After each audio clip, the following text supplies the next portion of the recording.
Inililihis lang daw ng palasyo ang mga isyong ipinupukol sa kanila kaya pinalulutang ang usapin na arestuhan na naman mula sa International Criminal Court. Yan po ang giniit ni Senator Bato de la Rosa matapos sabihin ni Executive Secretary Lucas Bersamin na maaaresto ang senador kung maglalabas ang ICC ng warrant of arrest laban sa kanya. Para kay de la Rosa, isang uri lamang daw ito ng pagtatakip sa issue kung saan po iniuugnay si First Lady Liza Araneta Marcos dun sa umano'y pagkasawi ng retail executive na si Paulo Tantoco na siya namang pinabulaanan ng palasyo. Tinabla rin ng senador ang sinabi ni Bersamin na bibigyan umano siya ng parehong pagtrato katulad kay dating Pangulong Rodrigo Duterte sakaling maaresto ng ICC.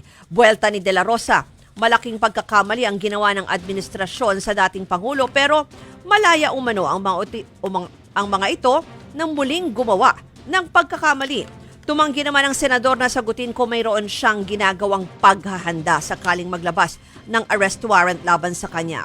Si De La Rosa po ang pangunahing nagpatupad ng madugong war on drugs ng Administrasyong Duterte nung siya ay hepe ng Philippine National Police.